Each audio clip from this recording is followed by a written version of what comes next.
आज हम एक बहुत बड़ी चिंता आपके साथ साझा करना आए हैं, क्योंकि इस देश के सम्मान में ठेस पहुंचे, इस देश की संप्रभुता पर सवाल उठे, यह कतई बर्दाश्त नहीं किया जा सकता है।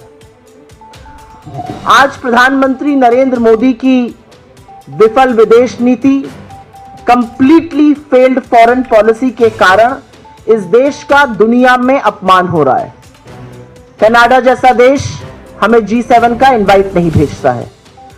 ट्रंप बार बार सीज फायर का श्रेय ले चुके हैं और असलियत अब यह है कि ट्रंप को छोड़कर अब बाकी देश, कल रूस ने भी माना कि ट्रंप ने हमारे बीच मध्यस्थता करी थी और उनके कारण सीज फायर हुआ।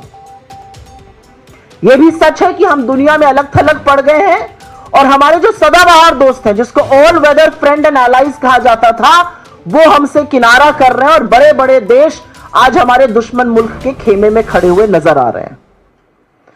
असली बात यह है कि जिस पाकिस्तान को हमने टोटली दरकिनार कर दिया था, वो आज धड़ल्ले से हीरो बना घूम रहा है।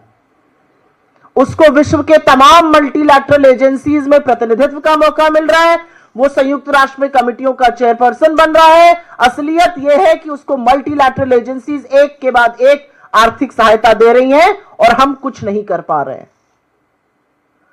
आज के दिन प्रधानमंत्री नरेंद्र मोदी कश्मीर गए हैं।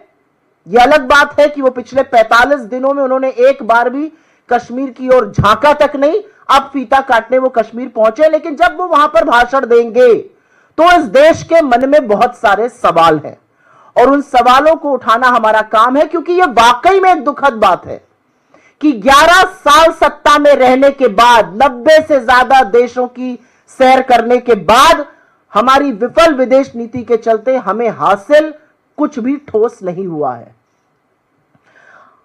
कूटनीति या डिप्लोमेसी या फॉरेन पॉलिसी जिसको कहते हैं, इसका मतलब लाल लाल आंखें डालकर लेजर की रील बनाना नहीं होता है। कूटनीति का मतलब होता है कि आप विश्व में भारत का हित सर्वोपरि रखिए। कूटनीति निरंतर होती है, ये खोखले दावे नहीं होते हैं। अगर विदेश नीति विफल ना रही होती तो मुझे यह कहने में कोई भी संशय नहीं है कि इस दुनिया के तमाम मुल्क हमारे साथ मुस्तैदी से एकजुट होकर खड़े रहते, लेकिन ऐसा नहीं हो रहा है।